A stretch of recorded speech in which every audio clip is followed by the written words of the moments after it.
It was my third pregnancy, and I was in for my 20-week ultrasound, and she was looking at his heart, and then she'd go and look at something else, and she'd look at the heart, and she'd go and look at something else. And the doctor came in, he was only looking at the heart.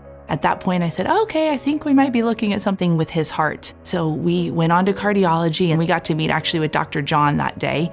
And he explained what your diagnosis is. And up until that point, we really didn't think there was going to be a diagnosis. So we went home, and Ray is Mr. Research. So he starts digging, and that's how he found that Baycare was really where we needed to be. When I looked at other hospitals, do we have to circle back and potentially leave, the state?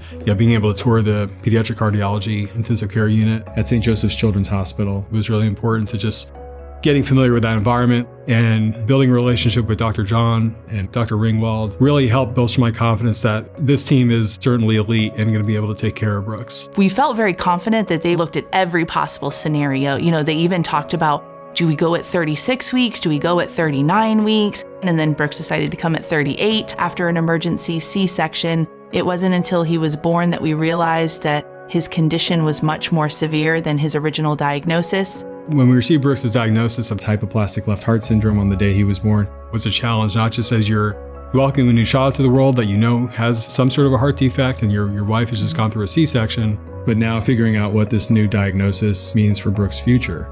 So Brooks had his first open heart surgery at 8 days old. We actually went home that night. We kind of said oh no, we're never gonna leave his side ever. And they, just because of the care that they had given us in those 8 days leading up to surgery, we became comfortable with them. We knew that he was getting the best care that he could possibly get. From the beginning, we had our nurse navigator, Cindy. She guided us through all of this. She gave us literature and information. And then, once he was born, they turned us over to the pediatric cardiac unit. So his second surgery was at 6 months old. And then the third surgery was at 21 months. And that was that quick tricuspid valve repair. And then he had his final one in March of 23. 4 open heart surgeries in 4 years is a heavy thing to go through for anybody. I think the overall process that we went through and the care that was given to us, the strategy that the Baycare team used, again, is why we had such a great outcome today. When we first got the news, the diagnosis was more severe than we expected. So there was some depression there where we thought that he was going to have such a compromised life, and what is this going to look like? He's not going to be able to do certain things. It really put us at peace once we really looked at it pragmatically and understood that, there's some things that Brooks can't do. He can't play tackle football. Okay, but he can play golf. And the list of things that he can do is exponentially longer than the things that he cannot do. And that's something that we learned through, the whole team here at St. Joe's Children's Hospital. So officially, from today, we went home today a year ago and have not been checked back in. Brooks is doing, phenomenally well, better than I ever expected, to the point where, honestly, I don't think about his heart condition, every day anymore.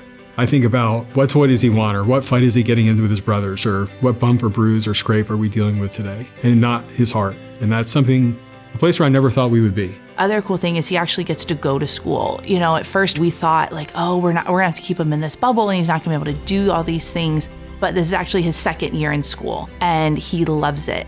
We're kind of enjoying the hospital-free life. We're not totally free from the hospital. We'll never totally be free from the hospital, but we're getting to enjoy the time away, and he gets to be a normal kid. And truthfully, people are like, oh, he's had 4 open heart surgeries, and they don't really know that until, you see the scar, but he's a typical kid.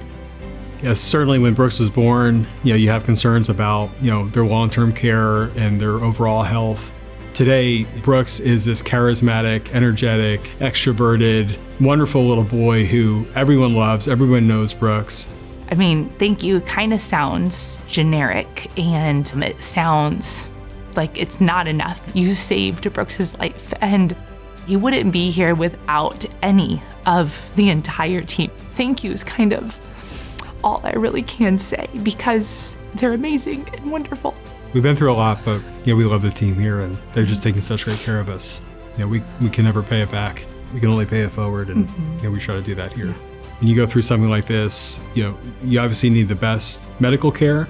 But you also need the best human care to take care of you. For me, that's the Baycare effect: is comprehensive care that doesn't just take care of the patient, but it takes care of the whole family in a multitude of ways. Thank you, bakers, for taking care of my heart.